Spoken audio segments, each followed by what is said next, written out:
Oh my gosh, we're on. All right. Sorry for the couple minutes delay, guys. We're live. We're here. Welcome to the latest live stream of the High Stakes PLO podcast. My name's JNandez1, also known as Chicago Joey, also known as Joseph, as you'll see in a video coming out later today. My guest today, he might not be that well known on 2+2 because he doesn't post there much, but he's very well known in the online PLO world. Plays on PokerStars under the screen name JNandez1, Run It Once coach. Fernando Habegger, what's up? What's up, buddy? Did I say your name correctly? Actually, JNandez87. This is just my Skype name, is JNandez1. For anybody who wants to follow me. Can I call you JNandez or should I call you Fernando Habegger? I prefer JNandez or just J. I can't call you Jay. I refuse to call someone Jay. Oh, right.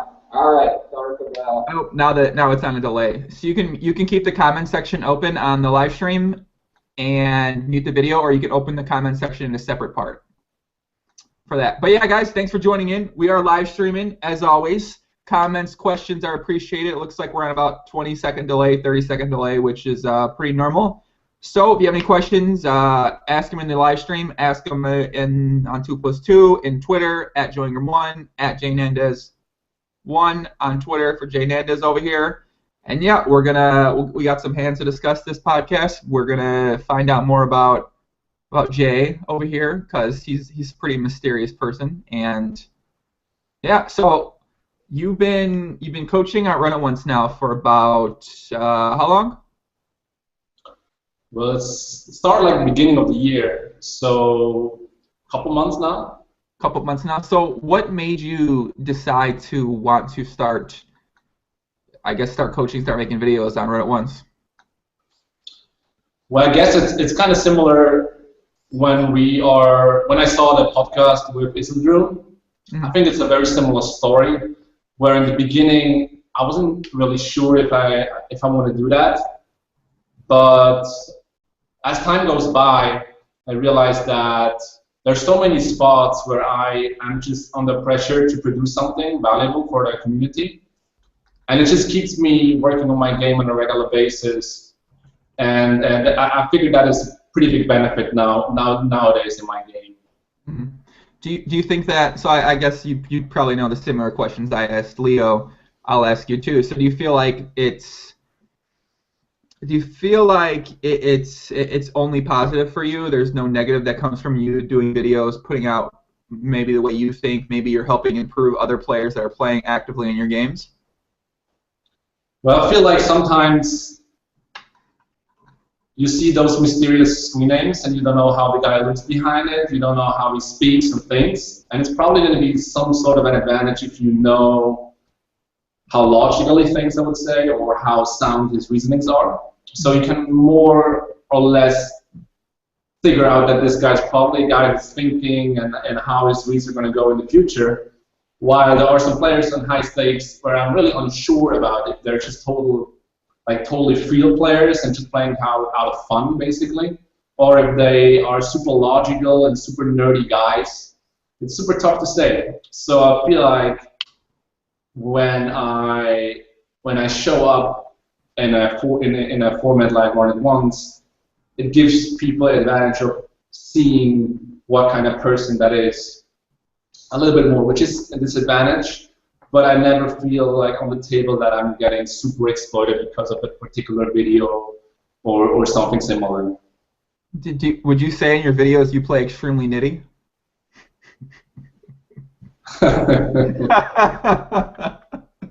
I can't comment against that too much. Because the thing is that I think you play extremely nitty in the videos, by the way. Especially my last video was super nitty. I was probably like a little bit. I was very afraid of actually releasing it, but if you look at my stats, or if I look at my stats, it's still going to be like 30, 23, close to 10.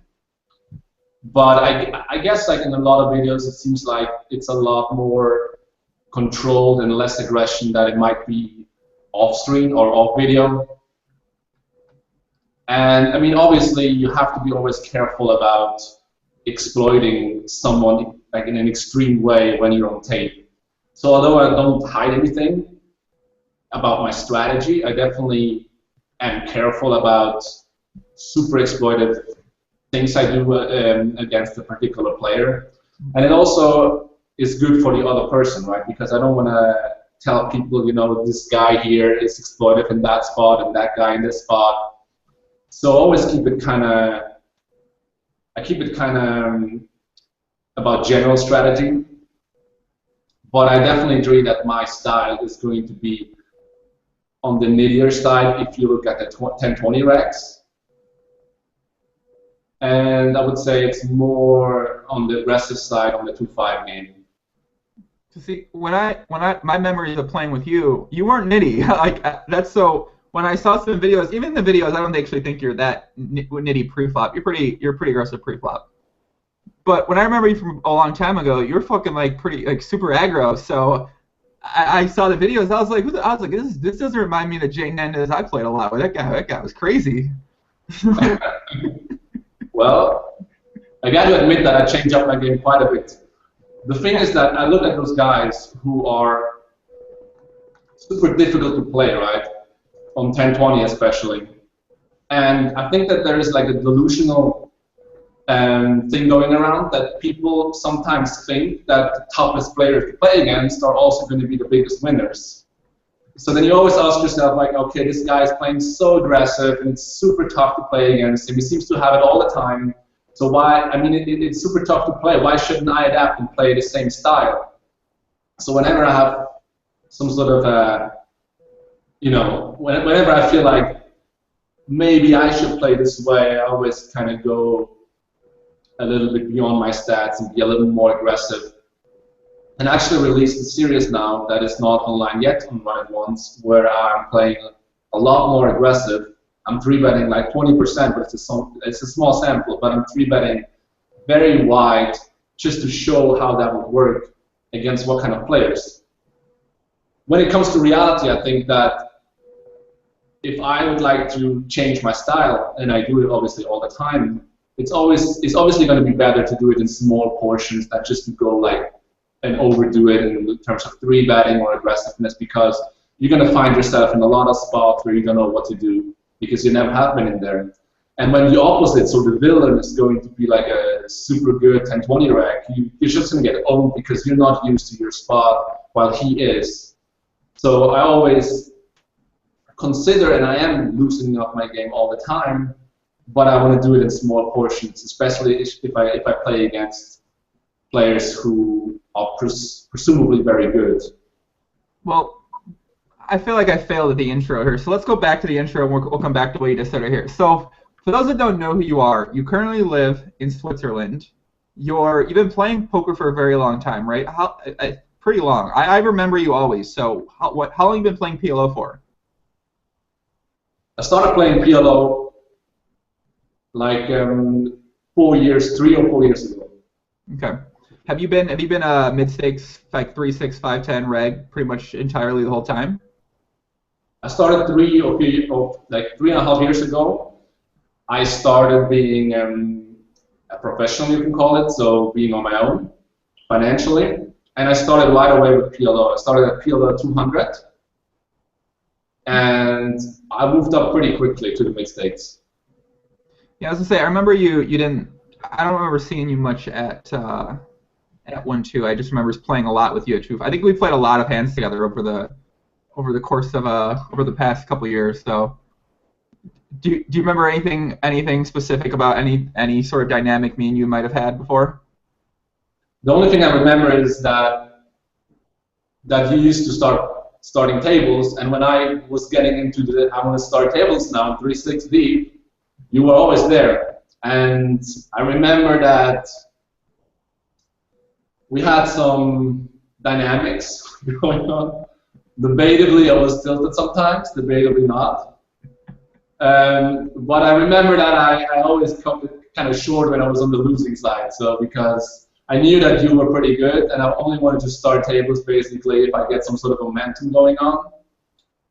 But I mean, if I look back at over the years, I had always a lot of respect for a lot of guys at the tables, a lot of big names who have always been there. But I would say at the beginning I was more or less putting a lot of those guys on a pedestal, maybe you as well, and was like, I want to play this guy because because he seems like very good, and I want to just see what I can do, even if I knew that I had a disadvantage. Actually, I put myself in a lot of spots where I was minus EV in my mind, but I just wanted to, in my mindset, I never wanted to be. I think the worst thing that can happen to me is if I stick at a low level, let's say PLO, PLO low limits, or like 1, 2, 2, 4. I never wanted to become a professional poker player to just have a good life and be playing the mid stakes. I always wanted to be go high, higher, better against the better opponents, and I was never afraid of just putting myself into a spot where I think the other guy is going to own me, especially when the money was not super big, like in 3-6. Nowadays on 10-20, there are some really good players, and sometimes I avoid them. It depends on how good, like how big my bankroll is and how good I feel. But I remember sitting with you and other guys a couple of times just to kind of prove myself or just learn from someone else. Now that you mentioned that, I do remember you sitting out all the time whenever it got heads up. But there was, like you said, there was random times you'd play, and I'd be like, I'm not sure why he's playing, but I pretty much played anybody. I didn't play anybody. I didn't play Dunk Predator because he's fucking never lost a hand in his whole entire life. But back in that days, I pretty much started tables with almost anybody. I don't want to say anybody because then there's definitely a couple regs I didn't start tables with, but probably 99% of people. But even what you said, I tend to do before, and maybe a bit still, is putting other bigger names on a pedestal. I think that's a common thing that a lot of people do is they see the names and you know what I mean, that they play maybe differently. They might not play as plus EV as they normally would just because of that factor alone. So I don't think that's really an uncommon thing actually at all. Yeah, I remember on Full Tilt, I used to watch MTV Davin a lot, and he had a 3-bet number that was insane. And I always thought to myself, why is he going to 3-bet that much? How can that be so plus EV, and why is nobody else doing it? And that's the kind of the pedestal thing. I was afraid of putting people in question because they had like big names that were playing big stakes all the time, all the players. And I think through the experience in the years, I realized that first of all, not every big player or big name is going to be the most plus EV player. And also secondly, that not every stack fits every person. So you don't have to be the most aggressive player at the table in order to win the most money. And you shouldn't if it not suits your game, your personality, your stamina. You don't have to. You say stamina? If it's your stamina?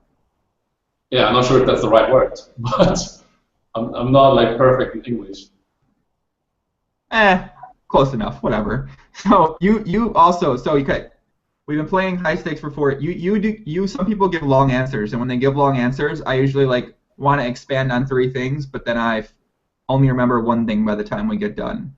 So sometimes I might lose my train of thought if you give really long answers. But what was I going to say? Oh yeah, I lost my train of thought again. So you've been playing for 4 years the mid-high stakes, and you've been Supernova Elite once or twice? Actually, last year was my first year.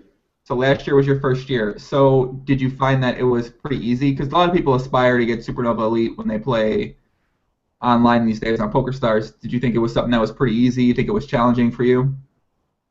It wasn't challenging because I was mixing in a lot of sit and goes as well. I was always the guy who played a lot of different formats of poker. So I started mixing in sit and goes, and with the hyper sit and goes, it is really not that tough. So you played the hyper SNGs?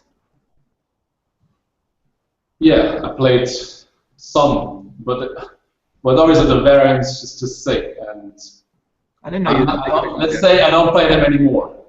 Okay, good, because it's like one of the most biggest degenerate things you can ever play is the hyper SNG. Were they a heads up or 6 max? They're 6 max. Or I played 6 max. So, do you plan on getting SNE this year just by PLO alone? Well, I mix in 1 or 2 sit and goes once in a while. I'll play some tournaments if I feel like, but usually I don't feel like, so I stick with PLO. And also I try to condition myself in some way at least to stick with PLO, even if I'm quote-unquote overboard. I try to, the thing is that back last year, when I feel bored or overboard of PLO, I just switched the game and played like sit and goes or no limit, and that really kept me away from improving. Because whenever I got overboard, I just changed the game, and I was always excited.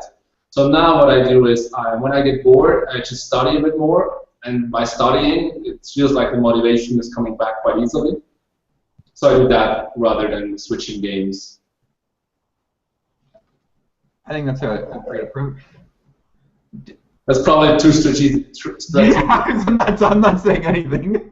You can notice me, right? I'm pausing. I'm trying to think how I want to word that to go away from the topic immediately, because that's something that took me 6 to 7 years, or 4 or 5 years to figure out. So I got to give a couple shout outs here before we get going for people that do join in, because I really appreciate everyone that just tune in live, that comments. There's people that tune in all the time. We got Matt Burton. We got the facial king of Northern Europe, Tobias, in the house.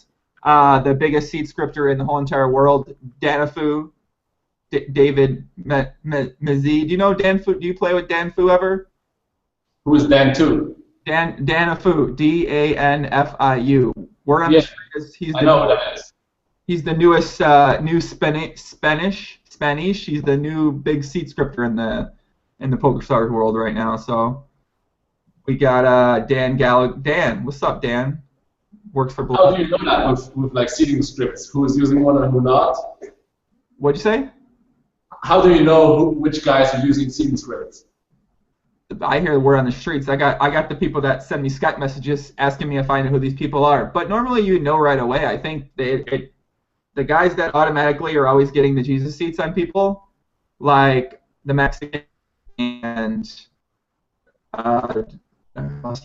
Mexican and food. I don't fucking watch the games that much. I gotta be honest with you. But those guys, one more spin, that motherfucker. I can't think of those donks. They're all fucking. They're not very good, most of them. So I don't ever really think about them too much. But we got a couple of your friends. I'm sure Caramont 22 in the house. Got Donk Predator in the house. We got Aki Limpio. I feel like he's been for every single one. Matt Campbell says, "This is what I imagine a high-stakes PLO player to be." Assuming that he thinks that you look like what he imagines a high-stakes PLO player to look like. Which is like what?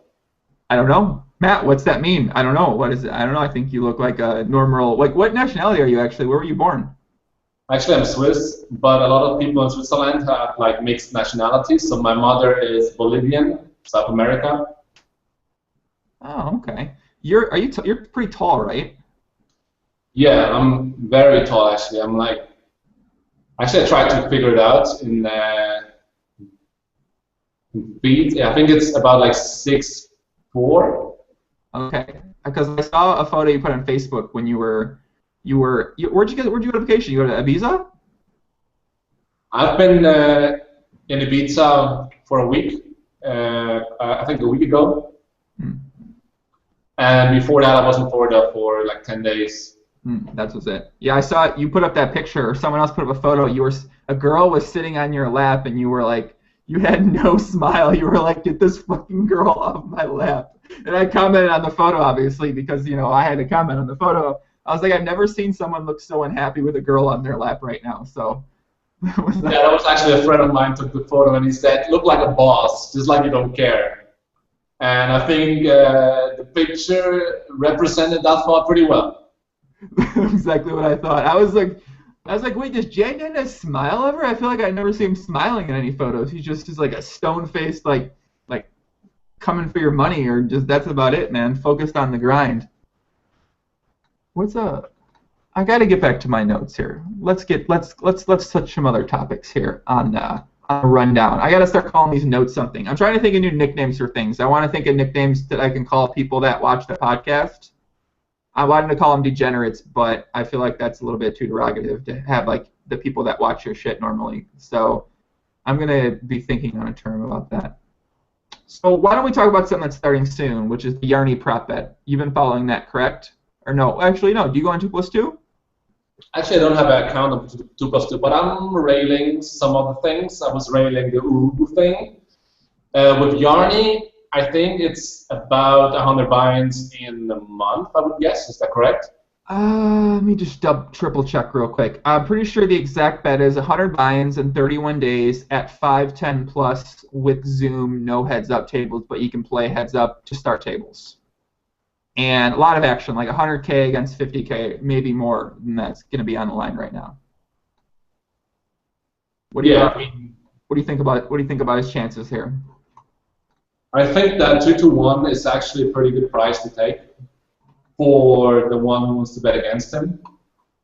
I'm not an expert at those things, I would say, and I definitely think that it's possible, especially with his playing style, possible to run pretty good. But I would say that 2-1 actually is probably a pretty good price to make a bet. Well, it seems like a lot of the guys betting against him are guys you'd expect to have the better side of things in a wager. So I think that's kind of what happened. It snowballed from that point. A lot of guys that had pretty tight or good reputations started betting against him, and other people kind of started piling on more and more. And I think it's going to be interesting. I don't know. I mean, as you said, his playing style does tend to lead to pretty big swings, a lot of aggression. So do you know if he has 50? So he has 50K on the line, or is it like higher? You know what? I'd have to. I feel like it might be more, to be honest with you, but I maybe actually between he's putting up 30 to 50 and he's getting 80 to 100 against. So I mean, it's gonna be a huge bet. It hasn't started, right? It's starting at the WCOOP time? It starts at WCOOP time. I'm going to do a preview podcast with Yarny. We're going to do maybe like a similar to the Uber preview I did. It'll be about 10 to 15 minutes, and I'll talk with him about it too. We'll get kind of where his mindset is. Yeah. Oh, yeah, I'm a judge. I don't think we're going to need judges here, but me, K. Armont, Roy are judges. Ike Haxton is the escrow, and I believe he's judging as well. He said he's not allowed to use any seating scripts or pull any angles. These must be updated rules. He's doing it in Malta. I mean, if I would be into things like that, I would bet against it. The number of action against, but I guess I think it's about 50K. So that'll probably be good for you though, because that means games are gonna be better, right? Well, I hope so. I hope in September the action at 1020 is really gonna kick off, and there are going to be tons of tables. That would be beneficial for me, obviously. But we'll see what happens. Well, I assume he's going to be trying to play more tables than normal, so I would guess most of that's going to come at 1020 in the form of D tables. So that'll probably be some action for you, whether they're the best spots in the world. I guess that's to be seen, but I assume the action is going to pick up, especially combined with WCOOP. Be a pretty good time. When's WCOOP start? That starts September 4th, right? It starts on what? September 4th. Is that when the WCOOP starts? And I'm not sure actually. Not sure. I might need to take a trip. Okay, I might already be hot back in the streets here. When does this start?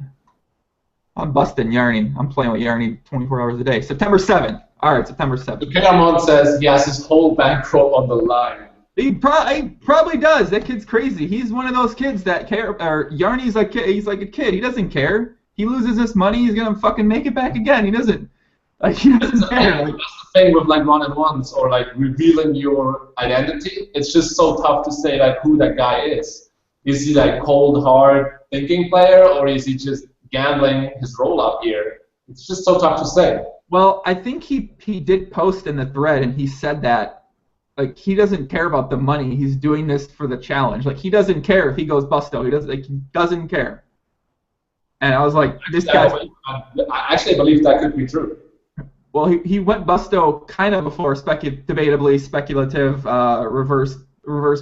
I'm trying to use reverse in every single fucking thing I ever say about poker now. But there was some speculation he may or may not have went busto, and then when he got second place in the W Coupe against Wilhasha, he won a bunch of money, and then he ran it up at 25.50. So I'm excited. Karamont, Karamont's gonna be playing like 18 hours a day during that time, because I'm pretty sure he's betting against him too. So it's gonna be.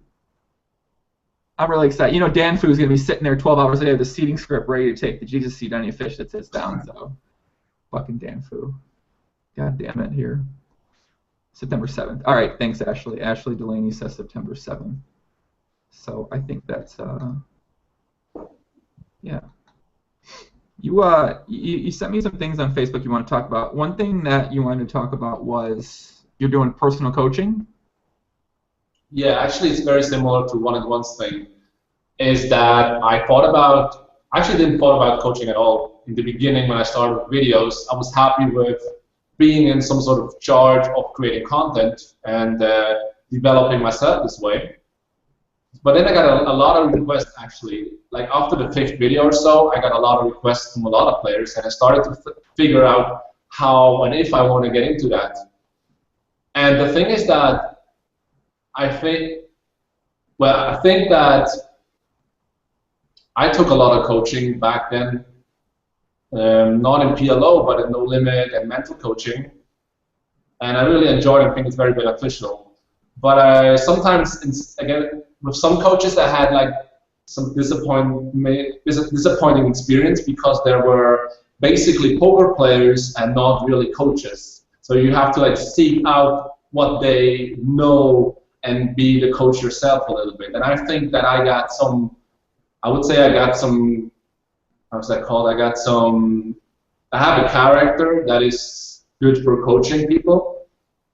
So I wanted to do something different. I wanted to do something that is more beneficial to the player who signs up for a coaching, and at the same time produces me a win-win situation. So what I did is I decided to take students for at least 5 hours or more, and I will not only coach them, but I will also create material like reviewing stuff, writing stuff down, and sharing it with my students, sharing it with them like filters and holder manager, or a new thing that I figured out, or like a new add-on or tool, interesting video, interesting concepts and stuff, and share all those ideas with my students. And so this way, I get to be in charge of producing more and more content in the direction of improving, while at the same time I get in some way paid for it because my students pay for the coaching, which are the 1 hour of coaching every week, plus they get every week some sort of special material on top of that. And because I told them that I'm going to do that, I'm also in charge of doing it. So I think that's a pretty good win-win situation where the students and myself can profit at the same time. Are you planning to coach other like mid-stakes 3, 6, 5, 10 PokerStars regulars, or where are you planning to, like, what's your view set on that? Your viewpoint on that, rather? You're asking what kind of players? Yeah, correct. I mean, are you planning to coach other players that are playing in your games? Yeah, I actually do already. So what I do, actually most players are playing 5-10 or 10-20 that I coach. There are some players who play like PLO 200 and 400 who are moving up, but I would say like 60%, 70% are playing 5-10 or higher. But they're not playing on stars usually, actually. Yeah, they're not playing on stars. I would say, it seems pretty dumb to coach other players that play your same stakes on the same site with you, or that might play in the games with you at some point in time. I'm not too afraid actually of that, because it keeps me also in charge and it gives me the feeling that I have to improve even more now.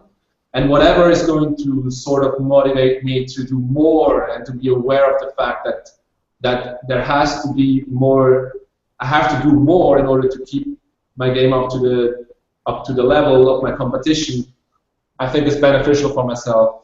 So I don't mind like putting myself into the spot of having a player looking over my shoulder and in my head, and then I always am a little bit more in charge of improving even more. I definitely see. I know where you're coming from. I understand that statement. I disagree with that for sure. But that's like that's like a personal opinion on what people think. You know what I mean? Some people see it that way, where you're just more motivated yourself to work harder because you're helping these other people out, and you're trying to make them like you in a way. But I just think it's fucking dumb, to be honest with you. I think it's dumb to coach other players that play your stakes, that might play in your game soon, and let them know all about what you're thinking. I mean, at the same time, you do learn what they're thinking, but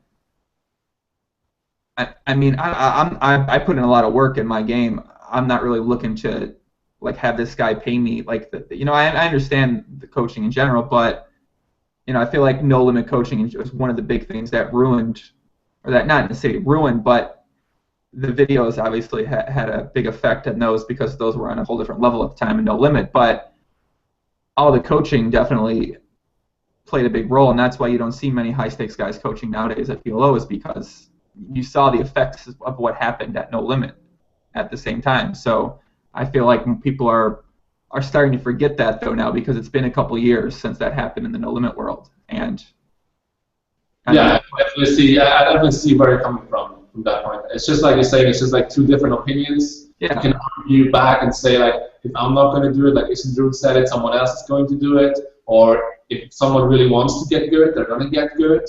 Mm-hmm. But I mean, there are definitely two sides of this, like of the angle to see it. Yeah, I mean, I definitely understand where someone like you's coming from, the way you think that too. So you know, I mean, I can't like say it's a bad thing or anything like that.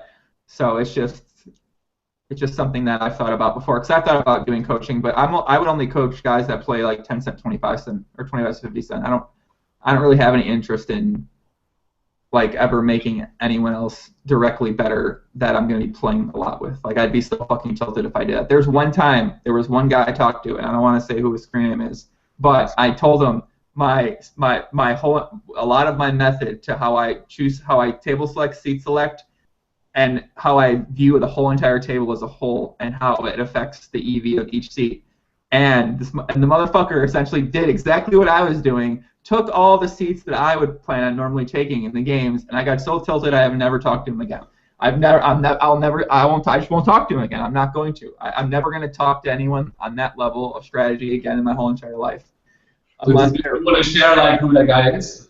I'm not saying this. I'm not saying who the screen name is of the guy, but I'm sure he watches this, so he's going to see this, and if he doesn't know why I stopped talking to him, now he knows why I stopped talking to him, because I was so fucking mad at myself. I was like, I said I would never fucking do this. This guy is literally, I'm watching him take my fucking seats when I'm looking at the lobby. So I see that as a terrifying experience, actually.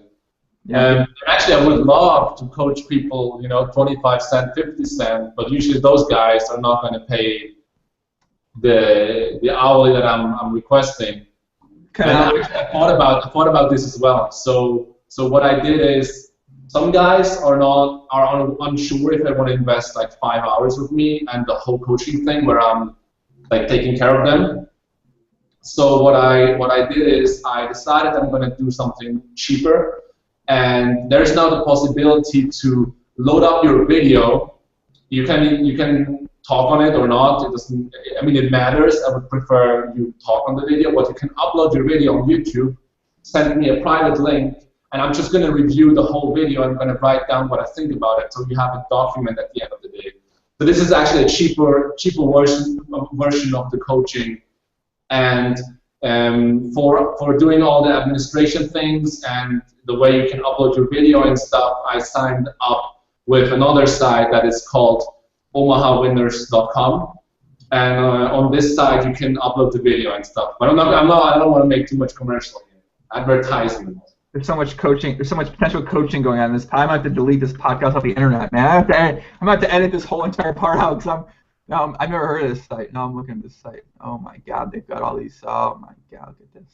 I'm ready to go. I'm ready to go do a 1 million hand in a month PLO prep bet and fucking retire from PLO forever.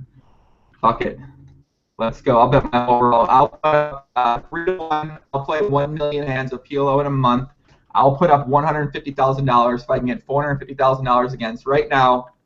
The action's out. The action's out there. That's an open prop bet to people if they're interested, because I'm ready to retire from the game.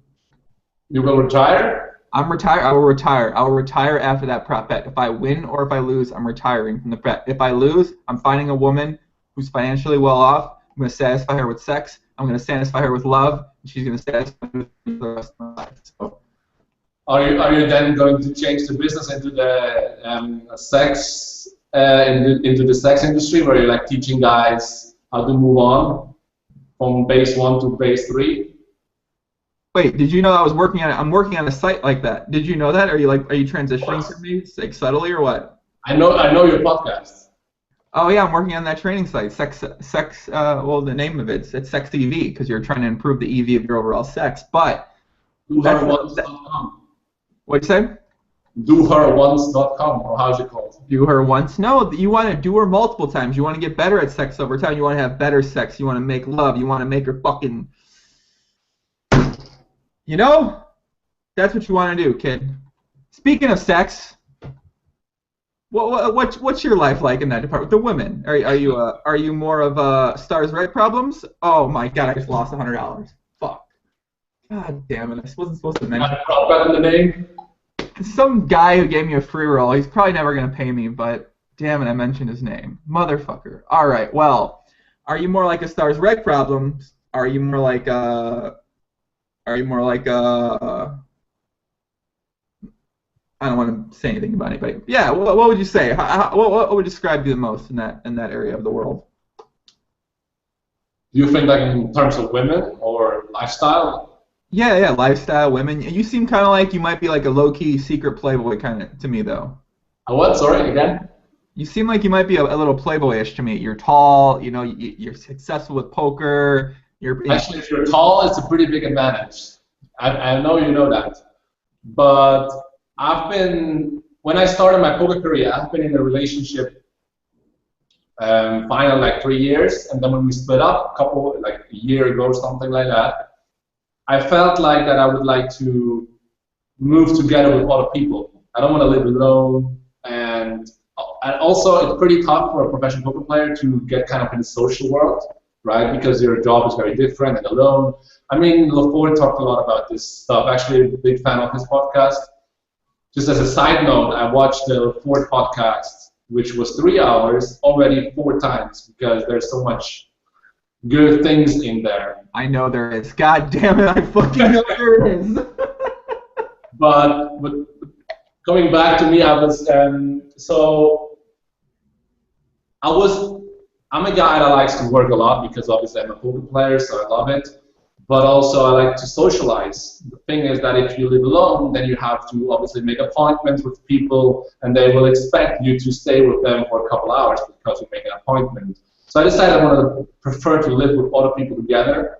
But usually, if you're trying to look for a place where a lot of people are living in one house or something like that, or in one apartment, those are students, and it's usually because they don't have enough money.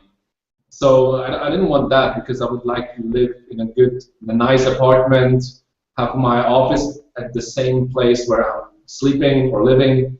So I found some people now that have nothing to do with poker, which also is an important factor for me. And they're looking, or they wanted to get into a living experience where they would live together because they wanted to live together, not because of a money issue or something. So now I moved together with a female and a guy who I don't know both of them, I just got to know. And right across of our apartment, basically connected to our apartment, is another apartment very similar for 3 people. So my best friend signed the contract for this apartment, and is now moving in a short time with two other, like a guy and a girl. So we're living like with 6 guys in 2 apartments, and we're like to hang out and do stuff and talk and make parties at home. So this way I can work, get off my table, and just have instant social contact with people that have nothing to do with poker whatsoever.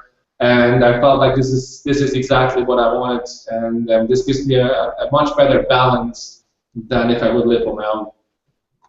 Sounds pretty cool. I mean, now that you bring that idea up, when you were talking about finding that situation that you're in, I'm actually in a situation now where my lease is ending here, and I'm deciding where to go next.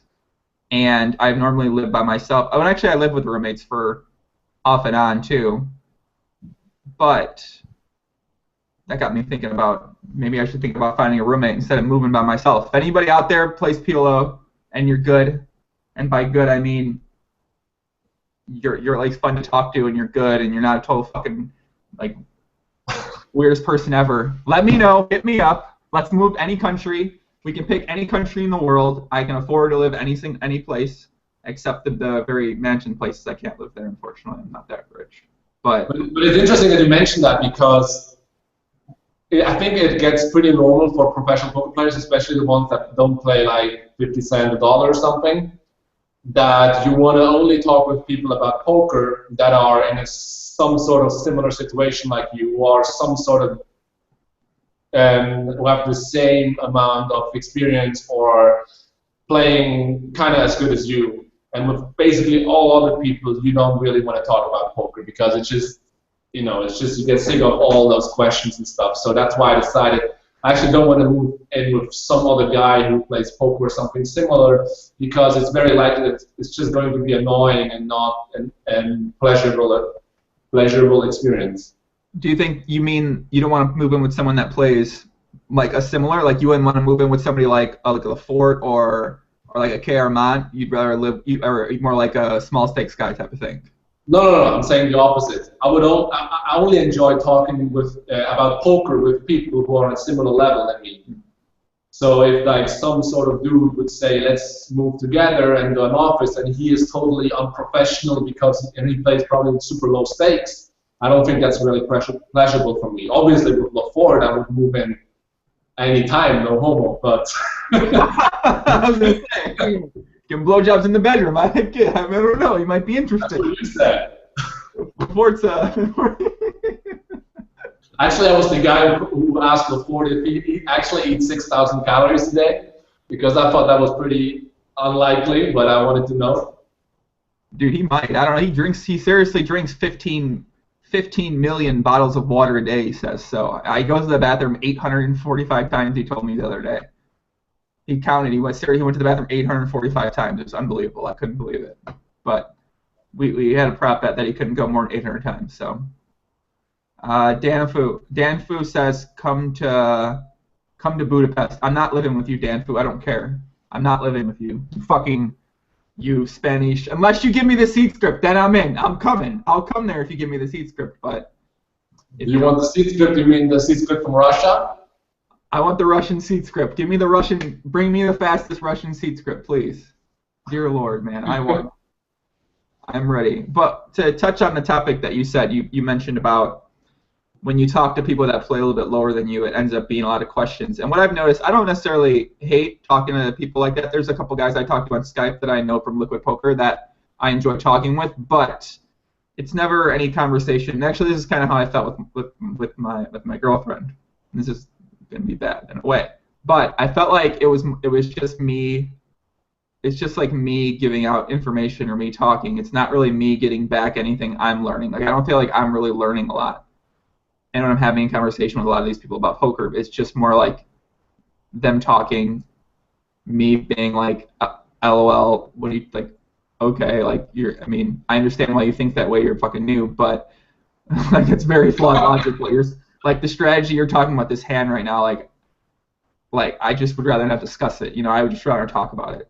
And I can imagine if I lived with someone, I mean, unless they really like to rage, and I don't necessarily rage anymore. I'm a retired rager, but no, that'd be a bad influence. You're right. I'm gonna hunt for. That's the thing, you know. Whenever you share with someone time, and it feels like over a longer period of time that you're not getting something back in any way, not only poker-wise, it starts to get kind of not so enjoyable.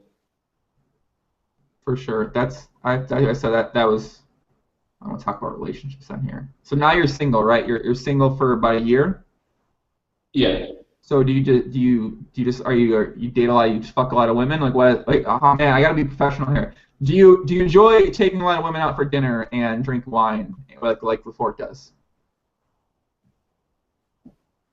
Well, that's an interesting question. Oh wait, are people gonna watch this that you might know?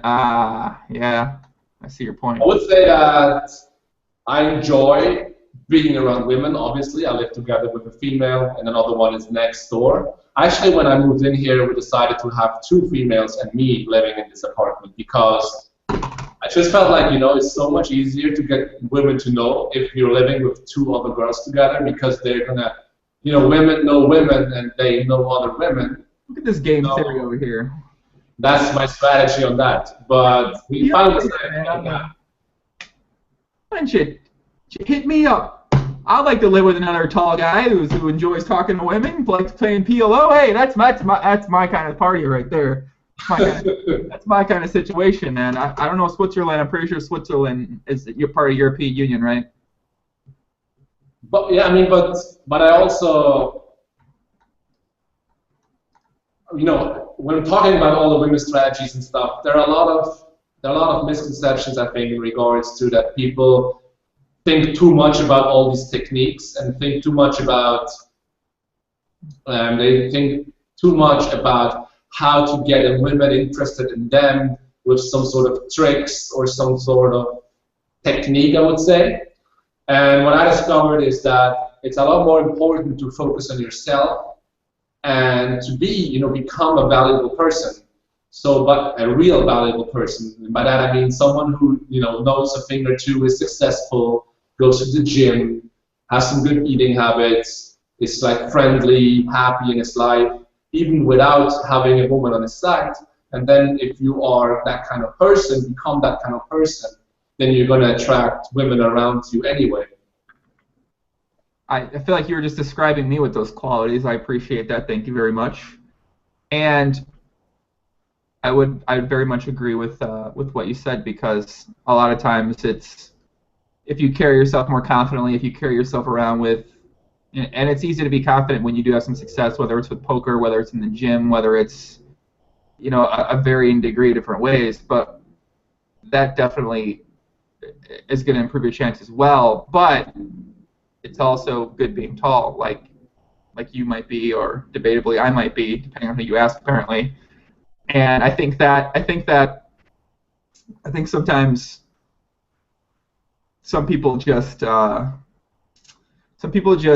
take it for granted in a way. They're just so used to getting what they want, or getting in situations that you know what I mean. You can't really imagine being someone who's 5'8", who is in decent shape, but you know what I mean. I can't really put myself in their shoes and imagine how that must be for them. So. No, I think that it's just so easy to. I mean, they always talk about be confident. Women like confident guys. It's very important to be confident. So the best way to become confident is in thinking about your value and increasing it all the time.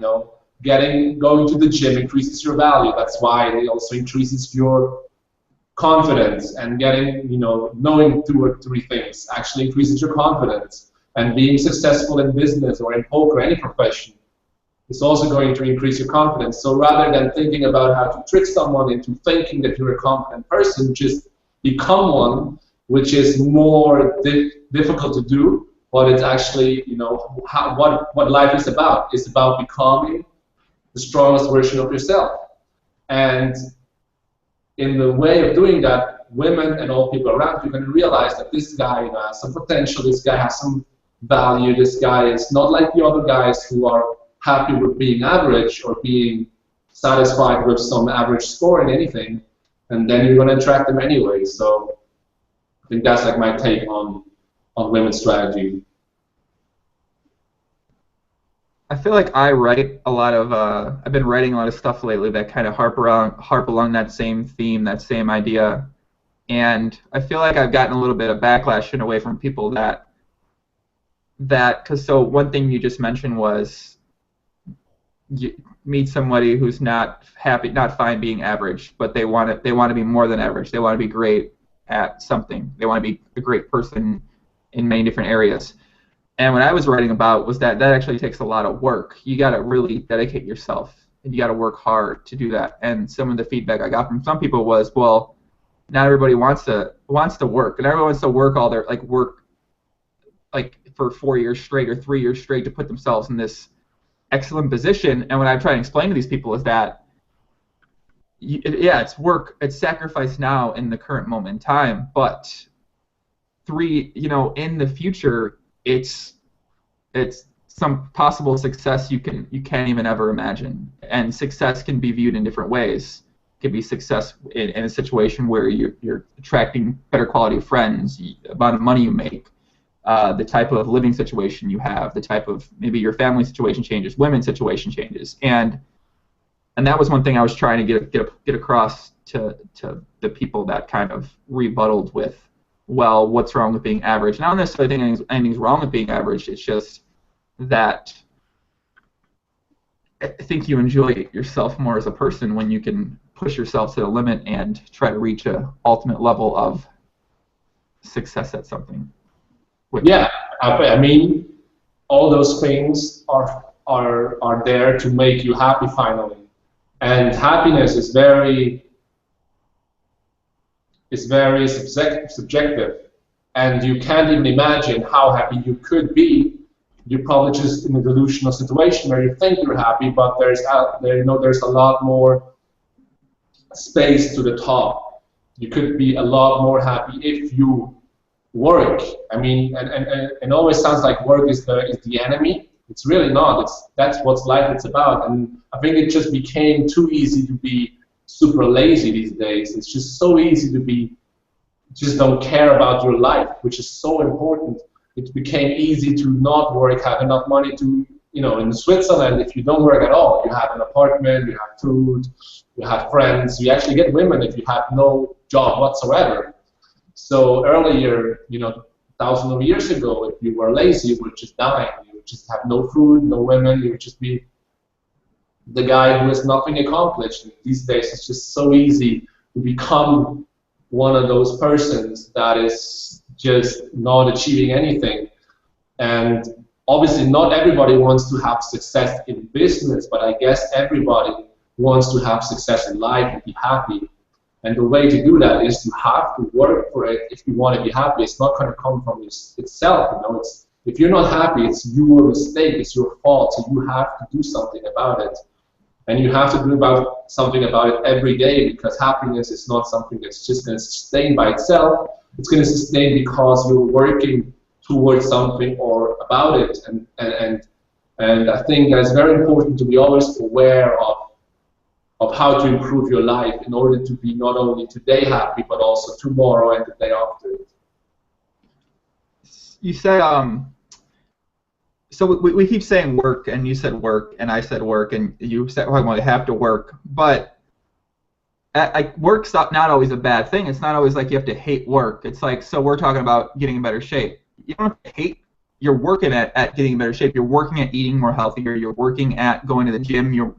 These aren't terrible things. These are like kind of fun. It's fun to go to the gym. The way it makes you feel afterwards is great. It's fun to eat better, eat a little bit healthier. The way your body feels because of that is a great thing. And that's what we mean by some things about work too, is that's what work means. When we're talking about playing poker, working and playing poker, I fucking love playing poker. I love doing all the things I don't talk about on podcasts, which is a lot of math-based things, a lot of numbers. That's one of the most fun things of my day. I don't want to get too much into that kind of stuff because no one wants to hear about math on these type of things. But that's what I find that's fun. So when I'm talking about work hard, I think some people might see that as they might see it as, well, I don't want to work at the office for my boss for 8 hours and bust my ass. I don't want to work extra there. Well, I mean, I can understand that viewpoint, but I think I'm more I don't know. I love working in general. I love working at a lot of things. On work, there's something underlying under that word. It's it is.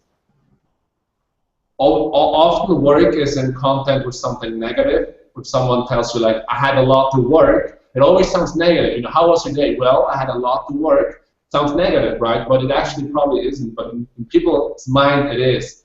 And about the gym, what I figured out with the gym is that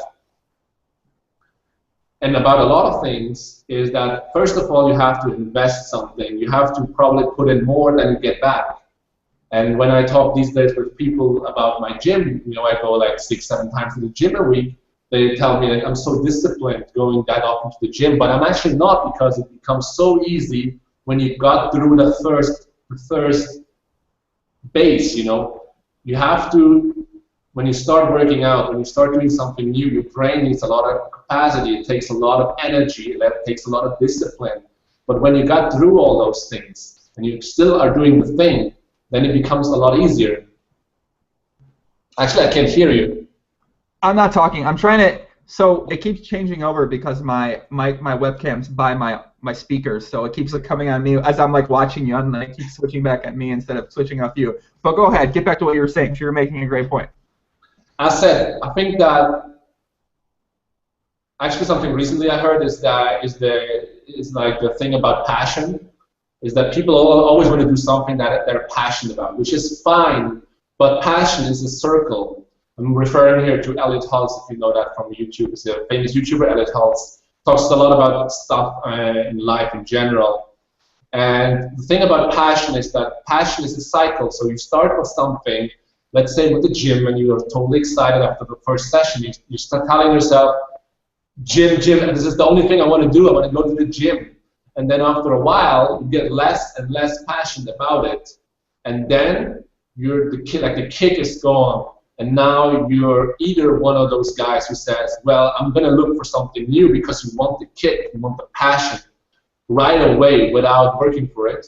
Or you're going to say to yourself, well, passion is like a circle. I need to go through the discipline part, and I need to go to the discipline part, and then what happens as a cycle is, at the end of discipline, it comes passion again. So you're going to get passion new. Like with poker, sometimes you get overboard, you're working on it, and then you get passionate again. And you always get back to the passion, as long as you keep going through the discipline part. So you have to take the discipline in order to get the passion back. And a lot of guys, I feel like, who are doing millions of things in life, but nothing really, they're not good at anything really, it's because they jump from one passion to another passion without really learning that you have to work for it.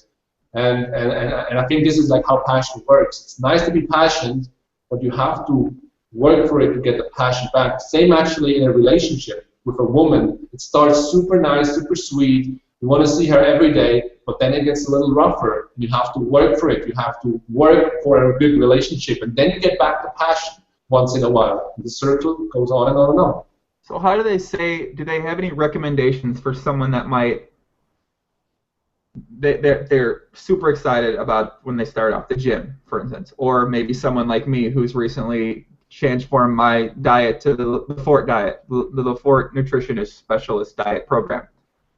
But as you said, you start getting to that point, like, so is there like any tricks that they recommend, or that you picked up over time that can kind of help you stay on track to get back to that circle, so you start off here, you're fucking so pumped, you get here, you're like, fuck this shit, you get back here, you're pumped again. Have you found any tricks that you personally do, or you've read about, or you've heard?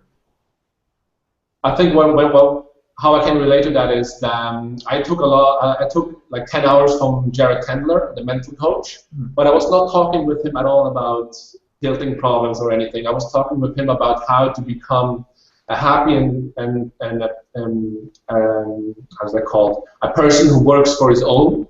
So how to become someone who doesn't have a boss and is still going to be successful, especially in young years, right? So what I told him is that I can only do one thing at a time. So if I do poker, I can't at the same time put my energy into the gym. I always get kind of lose the discipline in at least one part of it. So he told me that you should look at it like opening new businesses. You are the manager of your life, and you open up a couple of businesses. An example, my personal life is like this. I have poker, which is a pretty big business in my life. It takes a lot of effort. But it is running on itself somehow. It doesn't need my total energy because I have my routines, which I do every day. So let's say I want to add something new, like the gym. I'm not used to it. I have to be ready to open this new business, And I have to be ready to understand that it takes a lot of energy to do something new for the human mind. It takes a lot of energy. So you have to take the energy away from some of your businesses in order to put it into a new place. So let's say you're playing poker 8 hours a day, now you want to go to the gym on top. You probably should cut like 2 hours of your poker, put it into the gym, because you cannot suddenly have a much larger capacity. Or let's say you enjoy watching TV at night for 2 hours. Probably you should cut it off and replace it with the gym. But you can't do it all at one time. Whenever something new comes into your life, and especially the period arrives where you start to get more into the discipline part, you have to take all your energy and put it in that exact moment, and then you have to sacrifice from the other businesses and put them down a little bit. And you can't do all things at one time. You have to realize a new thing takes a lot of attention until it's running for itself. So for me, I've been now working out 9-10 months in the gym for 6-7 times a week, and it was really hard in the beginning to do anything else other than going to the gym. So I went to the gym. For the first month, I went to the gym. I went home and slept. I was just a guy who went to the gym, and that was his day. I was probably playing poker like 2 hours a day, but then I was just trying to get used to the gym. I was this guy going to the gym, coming home, sleeping, going to the gym every day for 30 days. After 30 days, probably, you're gonna get into some sort of a automatic. It's like more automatic to just get up. You need less discipline. It's less of an effort. And then you get your company running by itself, basically. You need a lot less energy. But if you're not at this point yet, you have to focus all your energy so you get the company running before you can move on to something new. I like that the business analogy, because I felt like when I was younger, I had a big problem at fixing something else besides poker. Poker was all I could do. I could never, open another business essentially. And this year, I don't know what happened, but like I sort of took the exact same route you just described when you took the gym. Is that you were just going to the gym. That was all you were doing. And when I was learning basketball, I was kind of just playing basketball. And indirectly, I was kind of going along that same plan you said, where before, when I was younger, I didn't want to take that 10 hours away from poker a day, 8 hours a day of poker. I was like, I'm still playing this no matter what. And that's why I could never really do anything else. That's why I didn't have a girlfriend. I couldn't date anybody seriously because of that fact. Poker was my life. I didn't know how to balance it. And one thing I think I've gotten a lot better at, and I think has also helped contributed to success in poker, is that I've been able to, all right, well, if I'm going to do this too, I can take away 2 hours in poker until I get in that habit. Then I can add that back, or I can figure out a way to make it all work. And did you learn a lot of that from with Jared then, from a lot of his coaching stuff? Well, the thing is that I think that I have a very good personality that thinks a lot about himself. So a very self-centered person, which sounds like egotistical, but it's not that way. I also care about other people, but I think a lot about how I can improve my life all the time. So Jared helped me to gather my thoughts, but it's not like he's telling me what to do. He's just listening. Often our sessions were like, I was talking 30 minutes of the whole hour, and before he even said a word. And then he was trying to put my thoughts into boxes or a structure and say, well, you said a lot of things. Let's start with number one and just think about the other things the next time. And I think, actually, I used those 10 hours with Jared over the course of 3 years, just to give you kind of an idea how slow the process was. And I was often by my own working on it by myself. Wow. Kind of in a way. What I want to mention, talking about the companies, is that what I see a lot is that, and it's very dangerous if you're your own boss, like a poker player, is that I see people getting to know women, or women, specifically nice women, or women they want to get into a relationship with, and they don't realize that it's a big business. It's a very big business. Women want time. They want you. They want you all the time, obviously. So what you cannot do is, you cannot say, screw it, I'm going to spend every day with this woman, and then suddenly your other companies like poker, the gym, nutrition, and so on are just going to die. And it took you so long to get those running. So for me, after my breakup, I spent 8 months. I started with the gym, went on with poker, and went on with nutrition, and I got all those companies running right now perfectly, I would say, very, very good shape. And now I get to date some women, I have to be careful. I tell them, I like you, but let's take it easy, I can't see you every day. Let's take it easy. I have things to do. I don't want to disturb my routine. I eventually have to cut back on some things, but I want to make sure that my life goes, the important parts of my life go on like they have been before. You're kind of like a foreign version of me, like the. I can't hear you. Yesterday to someone else, I said that about me. I was like, in a way, I think I'm pretty selfish because I care a lot about myself, but it's not that I don't care about anybody else, but it's like, I mean, I don't know. I feel like I have to. It's no one else is gonna focus on you. No one else is gonna do it for you. If you don't achieve it, no one's gonna. You're not gonna get handed to you. So you have to care about you have to.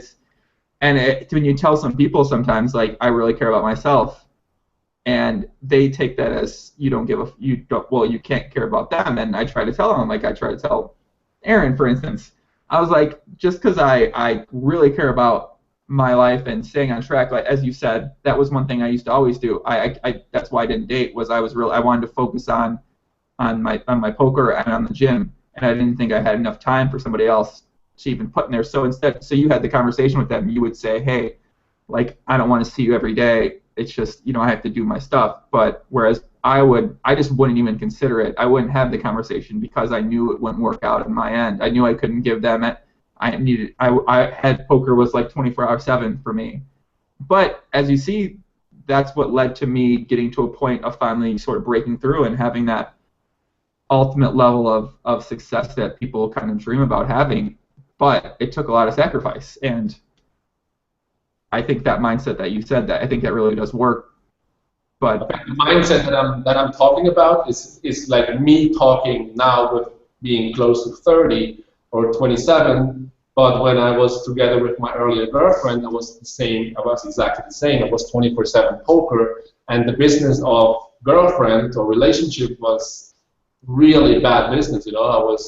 I basically, looking back, she was in charge of the relationship thing to keep the company running, and I was just poker 24/7. And she wanted me to be successful, so she kept staying with me for a long time, for 3 years. But eventually, women want you. They want you to be successful. They want you to have money, of course, and happy. But eventually, they want you. You in time, you are love, and if you don't have them, they're gonna go. So the lesson I learned there is that, it's like with the businesses, you have to invest time for each thing specifically if you want to be successful at it. If it's business or if it's a person, actually. So in a way, we're looking at businesses as kind of goals in a way. So you have your top ones, which are nutrition, your diet, your poker right now. So how do you proceed? How do you look at other things? Like let's say, for instance, for me personally, something like playing the piano, guitar. Those are two things that are very, very interesting to me. How would you sort of break down those smaller level goals in a way that you can still spend time, maybe a couple times a week, maybe once a day, at working on them? So what is your approach, I guess, to a situation like that?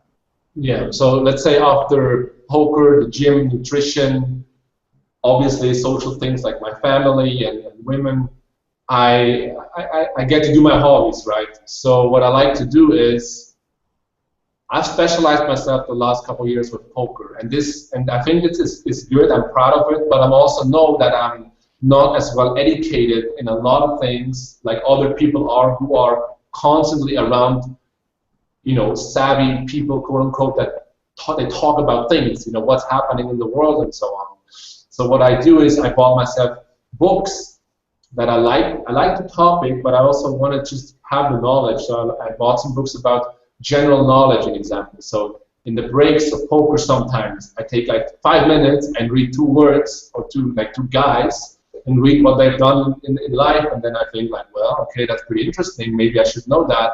I'm gonna mark that. Or I read stuff about like how to develop your personality, how to be a good guy in a relation, or have a successful relationship with a woman. So I like to read and also watch YouTube videos on guys that try to educate me. I think it's very important that you become someone who knows, who just knows how to handle life a little bit. Let's say this way, because I think a lot of poker players actually, especially earlier when it was easier to be successful, are just in this one way. They can basically play poker and they're useless otherwise. And who really wants to spend time with a person who is, he's an amazing poker player, but he has no social skills, doesn't know anything about the world, cannot really bring value into your life. This is not, women don't want this guy, and also other people don't want to stay around the guy who talks 24/7 about poker. I feel like, once again, I mean, that's some of the exact same things I do as well. I read books pretty often, trying to learn different things. Like one thing you said was like different personality stuff. I have a personality folder on for bookmarks of things that I tend to read every couple times a day, or sorry, every day. And I also watch different YouTube stuff on things that I'm trying to learn as well, because that was one thing I noticed was when I was traveling. When I first started traveling, I was like, man, I don't have fucking shit to talk about to these people. Like, when I think back about my dating life, I don't know what I talked about with people, with anyone I met, even men or women. And that's what that thing you just said. I was one of those poker players who didn't have much to say else besides poker, and now I guess as I'm older too. I'm almost 30 now. I'm 29, and that's one thing I've really discovered is that all that traveling, that was the reason why I traveled, because I wanted to have something to talk about. Why I started like learning how to cook, why I started learning how to do yoga. Because when I meet people, I want to be able to talk to a woman or a man about anything. If I meet someone who's obsessed with their diet, I want to be able to have a conversation about and actually know what they're talking about when they say protein or carbohydrates. Or if I meet a girl who's obsessed with hiking and rock climbing and yoga and stuff like that, then I enjoy being able to have conversations with different things. And I think you probably are the same way. Yeah, exactly. But again, I'm not trying to like sound, when I talk about stuff like that, it always sounds like I'm super structured or something. I'm always, this is like me talking now. Like a couple years ago, it was very different. I felt like I don't want to know anything else besides poker. And then through the years, I just realized, slowly in steps, I realized how important it is to have some other skills in life as well. I don't know if you're allowed to say this, but have you ever done drugs? I'm a what? Do you like to rage? Have you do drugs before in your life? Actually, I'm very, very scared of drugs, to be honest. Interesting. So, I have some stories within like my how's that called? Within like the people that are around me. I don't know how to call that. Within the friends of mine, I have like a story where someone had a very bad experience with drugs and was like a drug addict for a long time, like over 10 years. And I'm just that honest, I'm super scared of anything, and that I don't know exactly what it is and does with my mind. So I'm just way too scared actually to take any drugs or something like that. I was even scared when I started bodybuilding, to take those like BCAAs and stuff. I was really trying to inform myself what exactly am I swallowing here and what it actually is. I'm very scared. I drink alcohol, but not that much these days. Actually, what I do is, for example, I put myself through some phases where I don't drink alcohol at all. Like in Ibiza, obviously, I drank alcohol. Now, in a month's time, there is my birthday, and I decided that I'm not going to drink alcohol for a month, just for like the heck of it, you can call it. But it always gives me like kind of the appreciation of alcohol, and months later, it also shows me like I can discipline myself in any way I want to, and it's obviously not a healthy thing. It's not just some dumb thing that I'm trying to discipline myself. It's also healthy to not drink alcohol for a month. If you really enjoy it, go back after a month. If you feel like it's not necessary, then just don't go back. But I always go through those kind of phases where I'm just putting myself to the test or trying to change things up. I guess diet or not drinking alcohol also is going to help with your progress you see in the gym as well too. So I'm not sure. What do you? Actually, I have to tell you that when I broke up with my girlfriend a year ago, I was in pretty bad shape. I was like 30. I have to calculate. I think I was like 35 to 40 pounds heavier than now, and I was way weaker than now, and I couldn't like run a mile at all. So I knew by the time we broke up, it's time to get in fucking shape, you know. So now I'm cutting, so this means I eat less calories than I burn, for those guys who don't know that. I'm cutting since, you know, forever, like 8 months now, and I lost a lot of weight and look a lot better now, but I'm still trying to lose like 6-7 pounds. And if I don't drink alcohol for a month and I'm good on my diet, I think this is going to happen without many problems. You play basketball too? I played a lot of different sports actually. Basketball would be nice for my because I'm tall, but I was never particularly good at basketball. Actually, I played volleyball, which is probably pretty gay. No, it's like that's not an uncommon thing that a lot of tall people play that don't play volleyball, especially in Europe too. It's not I met a bunch of Europeans who play volleyball, so it's not like not that gay of a thing. I mean, volleyball's fun. It's like a fun thing to do if you want to meet people. You can join a co-ed league and play volleyball because that's a really easy way to meet people, men and women. Actually, the thing is that there are a lot more women, and it's pretty easy to meet them if you play volleyball. Actually, I was a volleyball coach for 4 years, and I teach guys,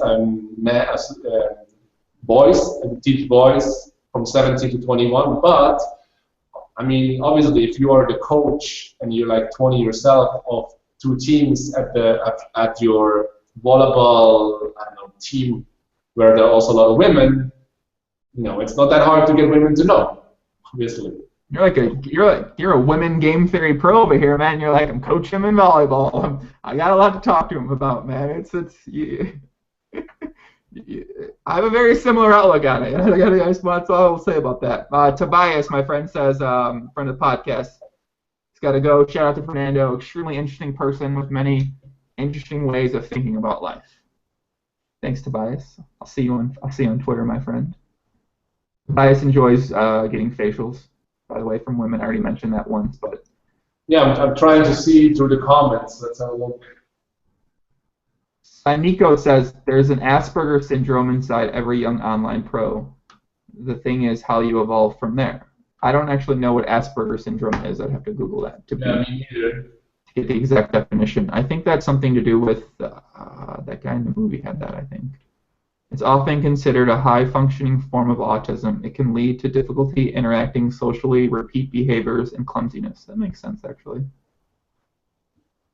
Asperger syndrome. Sean Lynch, what's up, buddy? Server, my boy. They didn't let him in Ibiza when we went there. What's up, man? Thanks for joining into the live stream, guys. Server, stop being a noob. He says, LOL, read books. Sometimes you gotta read books, man. Sometimes you gotta read books. You see any comments in there that we might have missed that you wanted to touch on? I think we kind of there hasn't been too many. Okay. Have you been are you in your Run It Once videos? Are you planning to use the term reverse blockers at all coming up to sometime soon, or backdoor quadra? Actually, I thought about a new series, right? And it's actually, you just called it, it's about reverse blockers in PLO. And it's about having quads in your hand, how to play them, and especially how to show your cards up to showdown. It's a very important strat. I think it needs to happen. I think we need to take reverse blockers as big as it can get. It needs to be like a term that just like it comes off it just rolls up. Like reverse blockers isn't like, when I say that now, like, what the fuck are you talking about? I want them to be like, of course, reverse blockers. Of course, I'm gonna break down reverse blockers I have in this hand. Actually, I think I'm gonna make a like 13-part series about reverse blockers, like Phil Galfo did on the PLO tournament. A 13-part reverse blocker series. The reverse backdoor quad draw blockers. The reverse backdoor nut. There's a lot of reverse. So like I said, I've been trying to think of reverse. I've been trying to think of a synonym for reverse that I could use in situations instead of reverse. So I don't know any yet. I haven't actually looked up the word, but I want to. And also I'm trying to use as many words as possible I can put reverse in front of. So I'm like reverse range. Could that be a thing? No. Reverse bumper. It's pretty high up in like complexity of the reversed words. Yeah, so reverse range, reverse range, reverse. Actually, I think I'm going to use that with regular people in my life right now. I'm just going to like put in the word reverse for the heck of it. Yeah, well, instead of saying opposite, yeah, that'd be funny. Are you trying to reverse question something? I'll have a reverse, can I have a reverse beer, please? And they're like, what's that? I'm like, I want a reverse beer, I want water. Who doesn't know that? Okay, so I gotta ask you a question since you seem like you got some experience lately. Hypothetically, this is a women question, this is a dating question. Let's say you go on a date with a woman, you don't know much about her. What's your approach and your strategy when you're on that first date with them? What are you trying? What's your kind of? I guess is there a goal in mind, or what you're trying to figure out, or what's your idea of making small talk? How do you make small talk in that situation? Well, first of all, I think it's very important to talk, especially if you're a good talker. You should go to a place where you can talk with each other. And secondly, I think it's important to not stay at one place. So you have to move around a little bit. Maybe you take a walk. Don't go to anything super fancy, you know, like don't try to impress her with anything else than yourself. And also be bold. Be bold is very important. Be a man, you know. You have to show on the first date that you're a man and that you're dating her or you're seeing her because you're attracted to her. She needs to know that. It doesn't really matter how she responds to it because women have a lot of different responses that they mean, like they have like reverse responses. And so women have like different strategies on how they're showing what they actually think, but you have to show at least her what you think in a very direct way. Just show her that you think she's attractive and show her that you think or that you want to get closer to her within that first date. You should also go for the kiss on the first date all the time, obviously, unless the date just turns out horribly bad. Maybe even then you should go for the kiss and just make like a one-time thing out of it. But always, like the worst thing is go home and blame yourself because you were actually the pussy and not she, and you were not bold enough on the date. Always be bold. Always be direct and be a man. That's very important, I think. You're preaching my exact approach I had when I was a kid. I don't have that approach anymore, unfortunately. I've lost that fearlessness that I used to have when I was a kid. I didn't take no for an answer. I kissed every date. I didn't give a fuck. I don't care if she's big. I mean, we make mistakes, guys. Please don't make fun of me. We all maybe go out with a girl that might be considered a bit. Yeah, I mean, the thing is, on the first date, I usually don't like going into too many deep things, and I'm just trying to have a happy mood, take it really easy, have a good time, and just figure out if there is something between you that you like each other. And then by the time you see her like a couple more times, you go into like more about what she wants in life and stuff like that. But don't overdo the seriousness in the first date, because actually what I think a lot of people who have never have like one date every year, like once a year, they're so focused on the first date and that they're going to take it so seriously and they're going to talk, like you should probably go on multiple dates within a year's time, obviously if you're single. And by the time you get used to having dates, you not take them each one so seriously, and so you can be more relaxed. And she's going to feel that, and she's going to appreciate that, and that actually is going to make you more attractive, obviously. You should probably go on more than 1 or 2 dates a year. Thank you. Thank you. You should go more than 1 or 2 dates. No shit. Of course you should. I expect some pretty young poker players watching this, and they have probably some reverse mindset. So. I love how you're just using the term reverse so just in flow right here. You're not even thinking about it. I love it. It's reverse. Wow, reverse mindset. Wow, reverse mindset. That's a great one right there. Reg Problem says reverse range works. You play a hand face up like it's aces, and then you show up with Jack 6, 3, 2, no suits, and people get surprised. Yeah. Where did you read that? In the comment section. Sometimes it's slow to update. You got to refresh it. Big girls need reverse love too.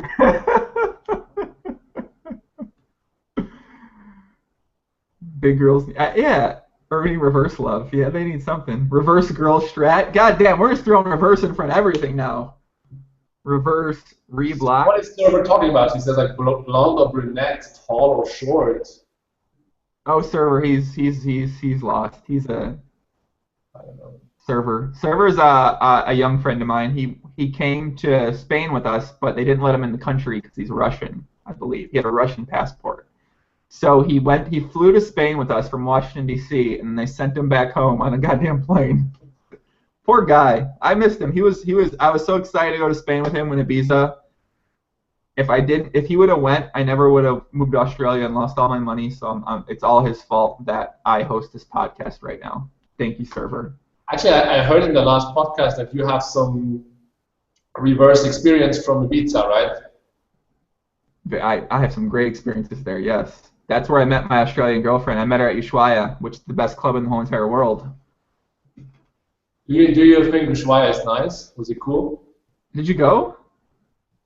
No, actually, I was in there once when it already closed.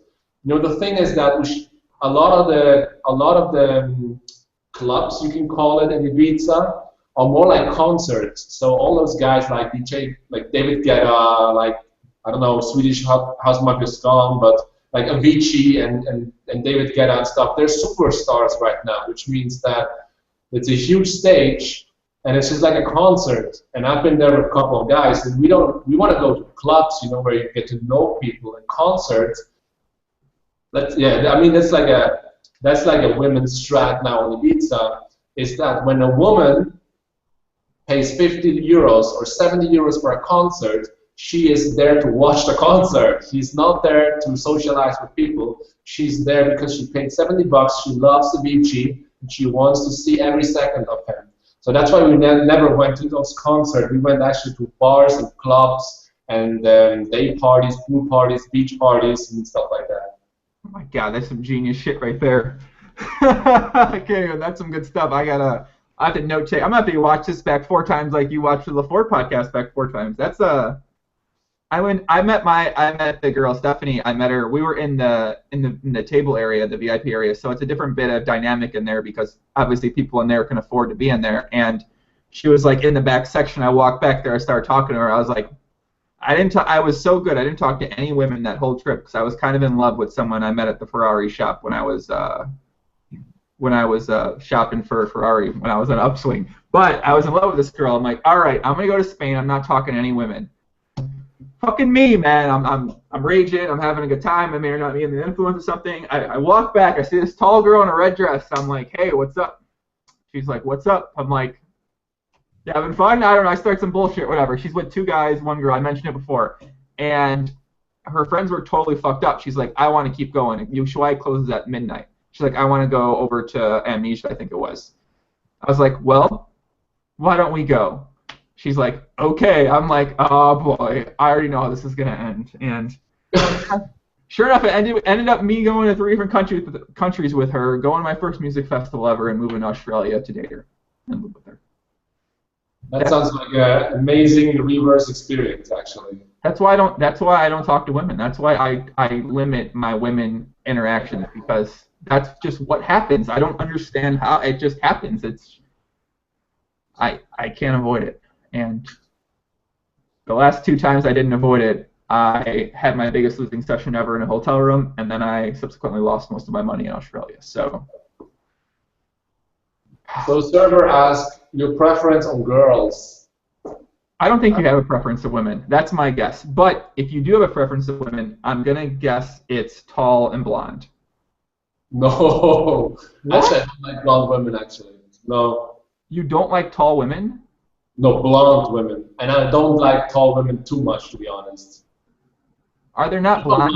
I mean, for me, I like women that are definitely smaller than me, obviously, but every woman is smaller than me. But I like women that are small, usually, and that are more on the darkish side. And I mean that by, you know, what I like is if women have some sort of a little tan on their how does it called, tan? Yeah. But more the darker side, I don't know why. I mean, more the Latin thing than the blonde Swedish girl thing. So you're a Caramont kind of guy. Caramont did not stop raving about Colombian. He loves them. He's gonna marry a Colombian. He's gonna marry one, man. I'm not Caramont. Well, I wish. Maybe I wish. He told me I checked out there's a Latin dating site, like a Plenty of Fish in Latin. He's like, dude, check this site out. And I checked it out, and I was like, holy shit, I need to move to Colombia, because there were some very attractive women on that site. I have to admit, I can understand the appeal. But in Switzerland, is it a lot of fair-skinned white people there? Or is it what's the makeup like there?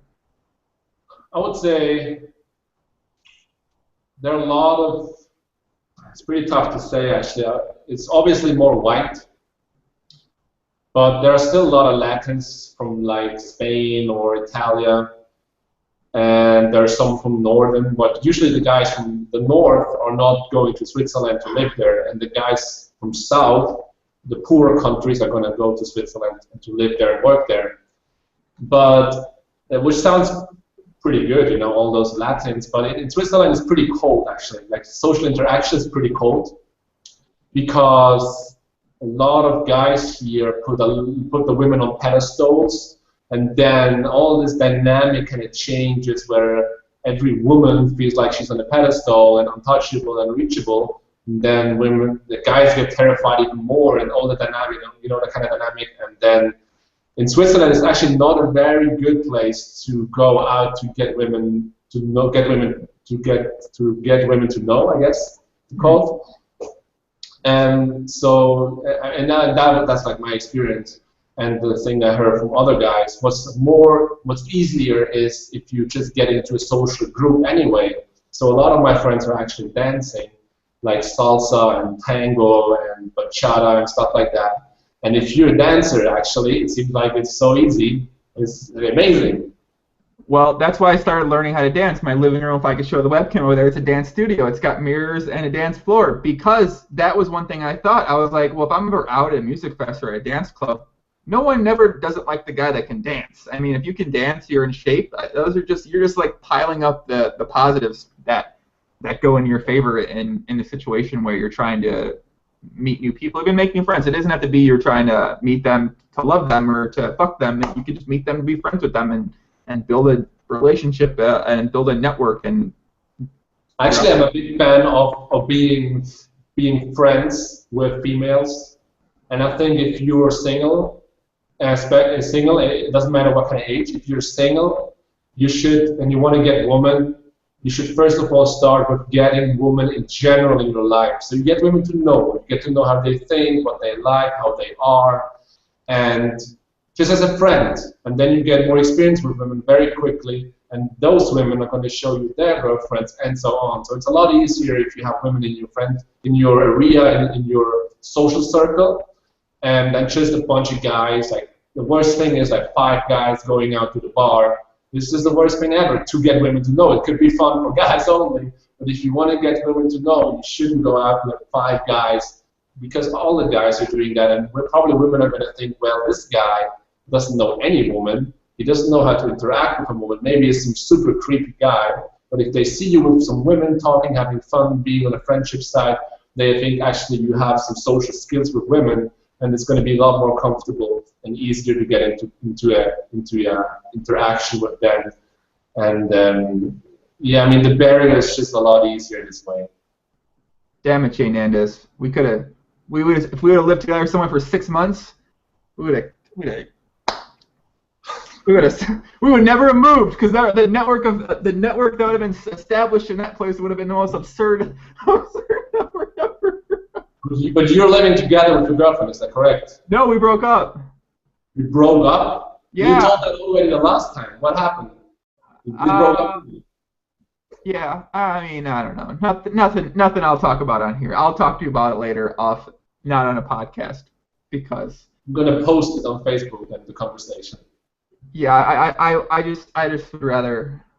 I don't know. I don't want to get into it, because you never know what could happen. I mean, there's some hope, but at the same time, I don't think it's gonna work. I think I'm time to go my own way, sort of thing, and get back into get back into the PokerStars streets in a foreign country. So, which country would you prefer? Well, I was gonna do Norway when it was a bit warmer outside, but now that winter's gonna be coming again, Norway seems like the bad option. So, I've been debating Vancouver just because my network of people I know there is the biggest.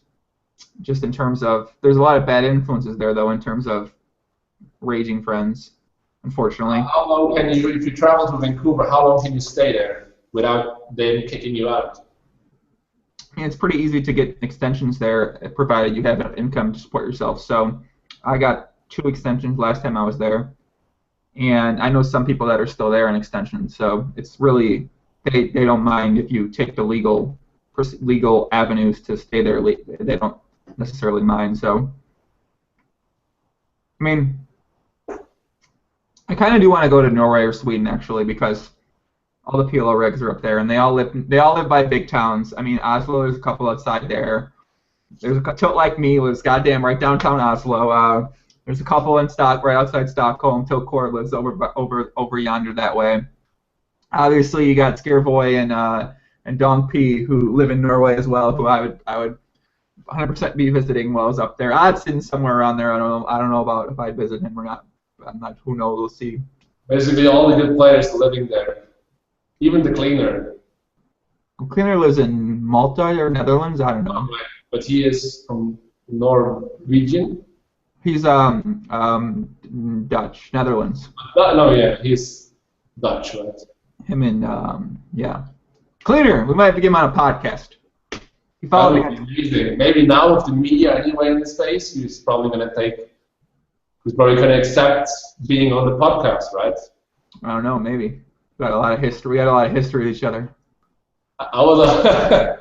But do you think that he's watching those podcasts? I don't know.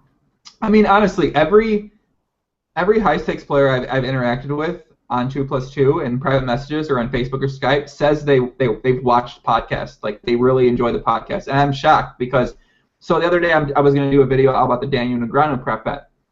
And I messaged 2 people. I messaged For Haley, who's the champion, the guy that plays the Russian guy, and then I messaged a guy that has been posting in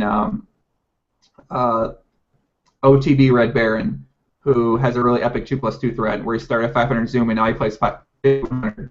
And those guys both, I was like, hey, you won't come on. But both of those guys were like, oh, I really like watching your podcast, but I don't want to come on and talk about the Daniel Negreanu prop bet. But I was just shocked. I was like pretty amazed that they actually like watch the podcast and enjoy it. And that was one of my goals. I wanted to make a podcast that the other players in the high stakes community could watch and not be annoyed at what the people are saying. I'm sure they're annoyed at me sometime, but you know, when you watch other poker podcasts, you're just like, it's not very interesting. It's not entertaining because it's at like just a different level of conversation. And I really enjoy when I talk to these other people that are, you know, I have a lot of respect for that enjoy watching this and hearing the guests and hearing about people. That's pretty cool. So. Yeah, I think that it's so tough for a professional poker player to relate to a lot of people in their social circle when they talk, because you can't basically talk about anything in your business. You know, I can't like tell my friends, well, I'm not sure if I should go ahead and improve my 3-betting strategy or if I should go on and play 50,000 hands. It's just not going to happen. So all those thoughts are in your mind, and they have no way to get released. And at least this way with a podcast, even if I'm not taking part of it, if I'm just watching it, I kind of understand like how other people think about things that I have been thinking a lot about. Then it's just very enjoyable because of that, because it's finally some platform where I can relate to people in a very strong way. I mean, one more than the other, but obviously, yeah. Well, that's what I've been. So when I talk to some Nolan players that have said they don't watch a podcast because it's strictly PLO related, I try telling them, like, if they see this podcast right here, they might be like, oh, this is gonna be a PLO podcast. But really, this is a great, just like this is just a life thing. Like it's more life. There's some general poker related, but there's nothing really specifically to PLO. So one of the things I was gonna start doing is have more No Limit guests on, that way attracting more no limit players to listen, and then realizing, hey, this isn't just like this is quality shit. Like you listen to LaFort, 3-hour podcast with LaFort, I swear to fucking God, that is some of the best shit. Even the WCG Rider ones back with him, those are like, I mean, these are like the top, these are like some of the best players in the world at the game they play. They're talking for 3 hours about how they think about life. I mean, there's some gems in there. Even like this Fort one. I mean, I've watched that back twice personally, and I hate hearing myself talk. So, you know, I definitely, that was one of my favorite ones by far. And that's why I'm trying to get more of that crowd over, the no limit crowd. That's why I'm going to try to expand the people I have on coming up here sometime soon. Yeah, I think it's that would be very interesting for everybody who plays poker.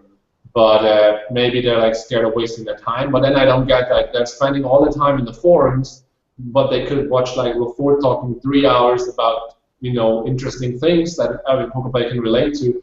It's just a lot more value. It's just, you know, you should just watch. I think it's just about finding that find that podcast, because exactly. They don't want to waste their time. So that's why you kind of attract them, bring them to the door, explain them that there's this down here, check it out, and then eventually they find their way to check that out, and they're like, holy fuck, this is amazing. Also, it's called high stakes PLO, right? So it's like if you're like the door, if you're like making promotion for a bar in Ibiza, and the label says gay bar, but you're trying to convince the guy, well, it says gay bar, but it's, you know, there are a lot of women that like men, but it says something very different. Just come in and have a look. It's like with the high stakes PLO. It's not about PLO all the time, you know. Just have a look. Okay, so for instance, someone recently said that to me. Shout out to Matt. I play PLO high. He posts on 2+2 on Twitter all the time. He mentioned to me, he said something like that. He's the second person that said something to me. He's like, why don't you change the name instead of segregating it to like high stakes no limit or high stakes PLO? Why don't you change it to just like Chicago Joey podcast with the guest?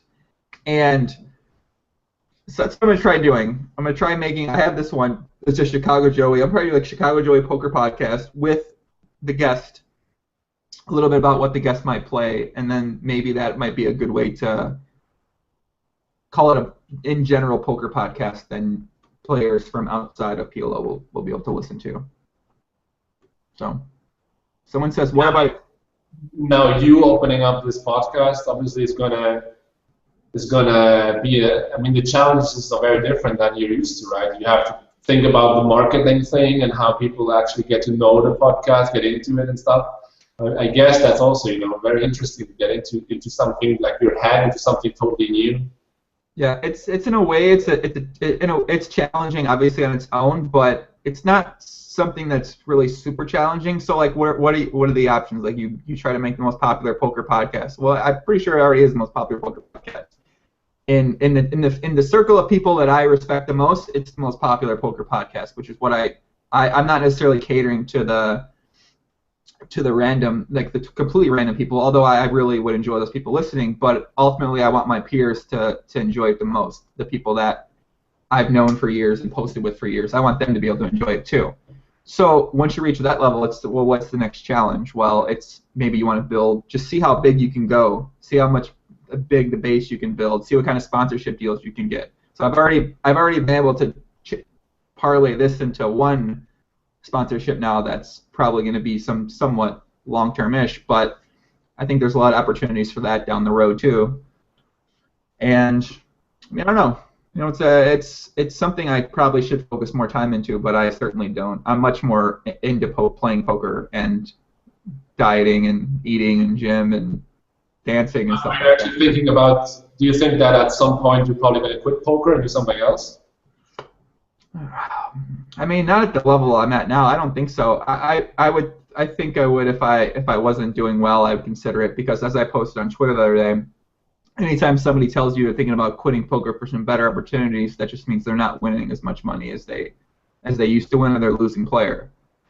And I mean, I don't envision quitting anytime soon. I mean, I can't ever see a time I can't beat 1-2 PLO.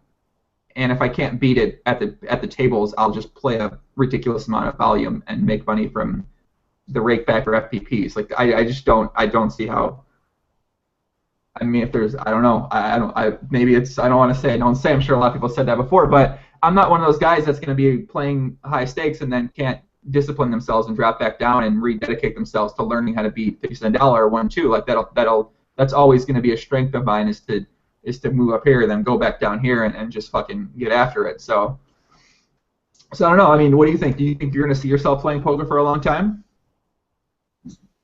I'm not super sure. The thing is, a lot of people ask me that when they start to meet me, or like women.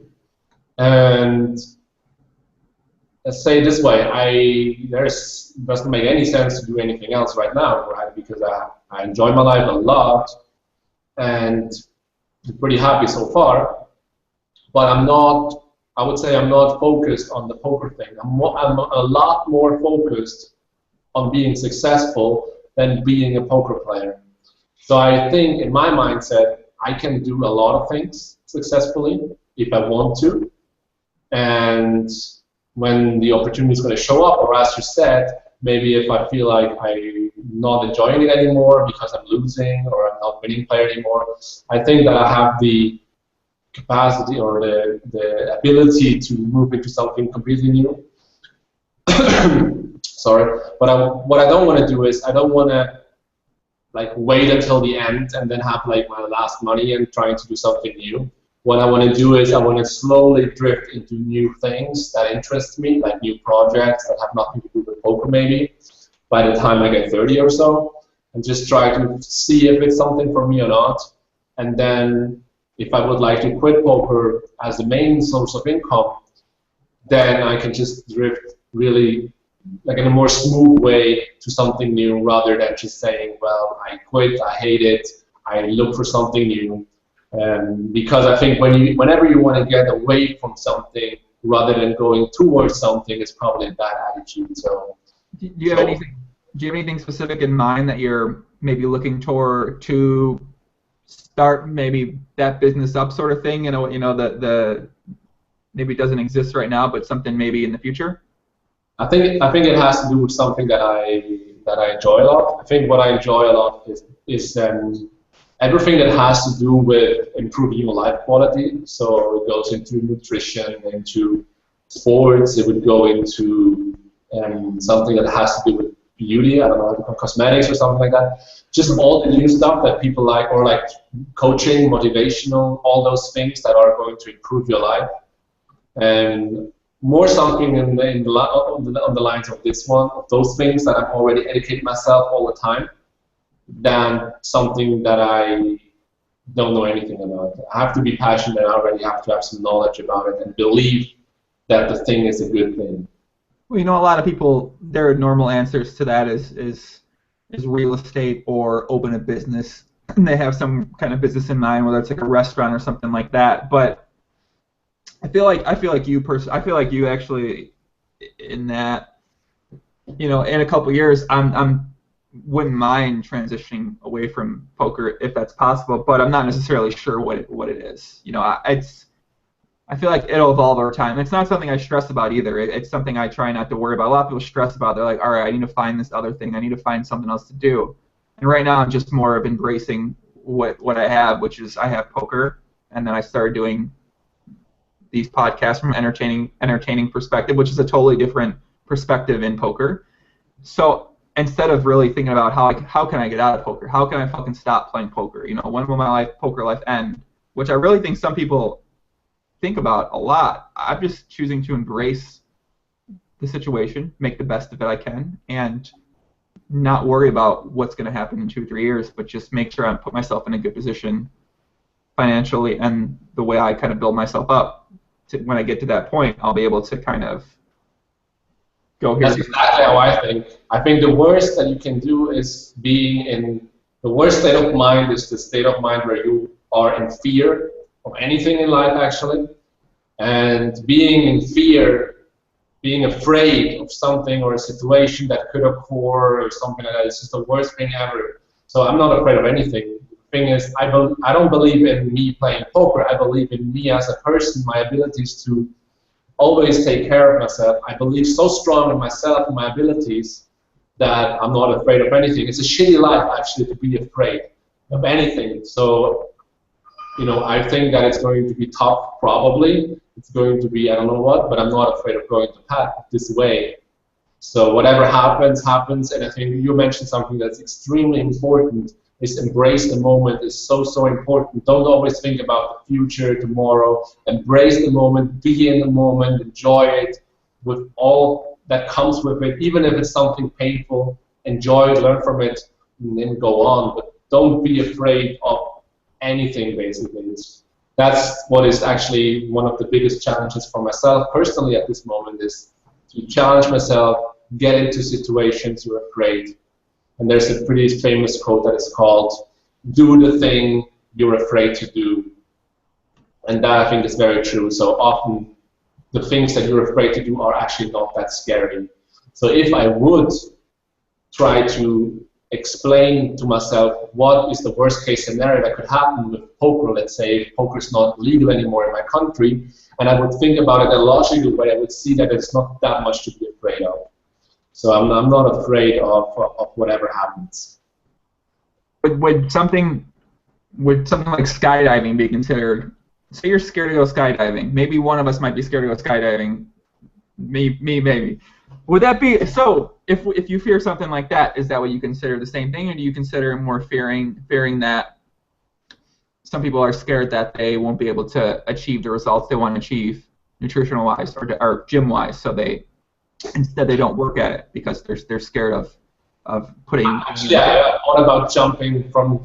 I actually thought about bungee jumping and skydiving a lot recently, and I think it's very similar because the body is the mind. If you're afraid, it's always the same thing that happens in your body.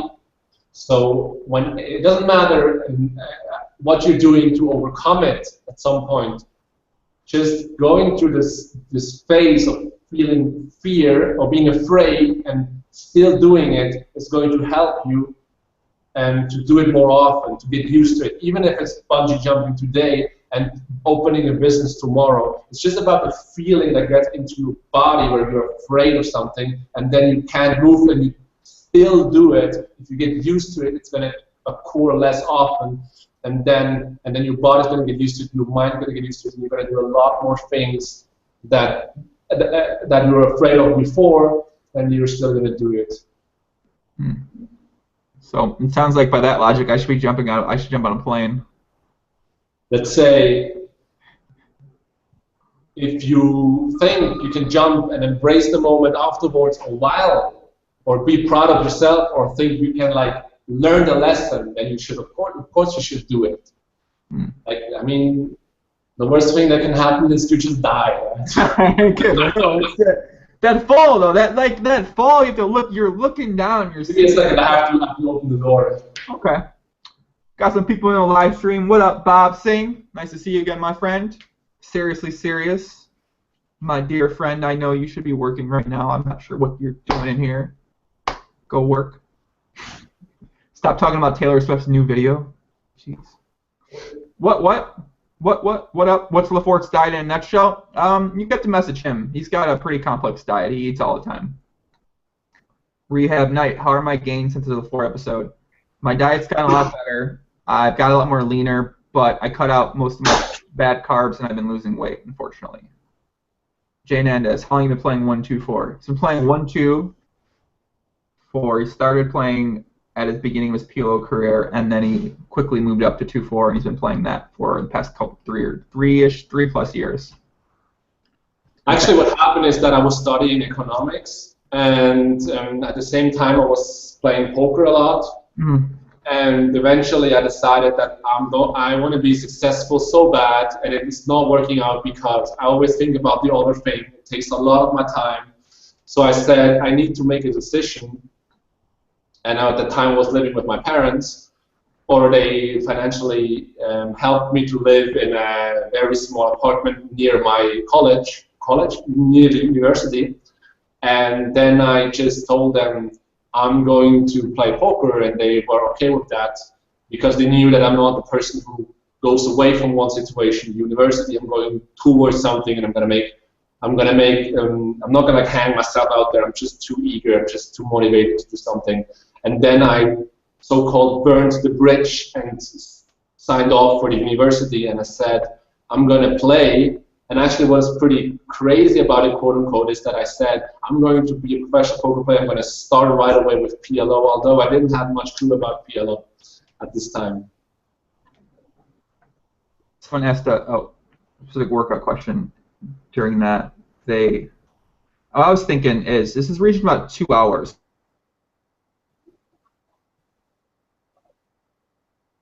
Like 4 of them, and I have like 12 things written down. So I've enjoyed this conversation a lot. You want to come back for a part 2 next week? You got time? Are you talking? You're obviously talking to me. What is that? I'm talking to her. No. Do you want to come back for a part? Do you want to come back for a part 2? We're at 2 hours. I'm gonna come back for part 2 because now obviously I have an appointment, as I told you. Mm-hmm. So want to do part 2 next week?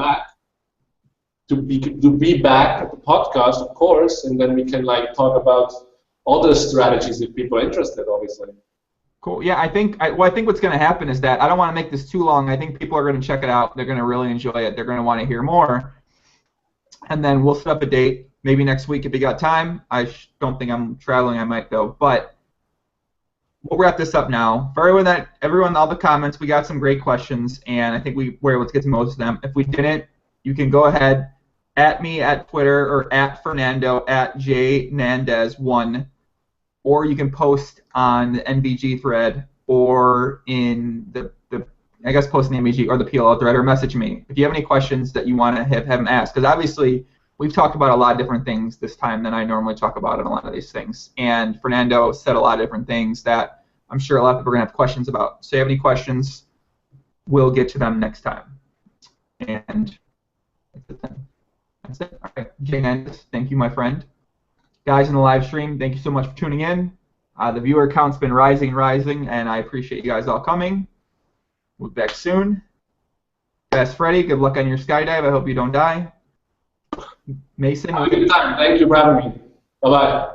Oh, Fernando, thank you much, man.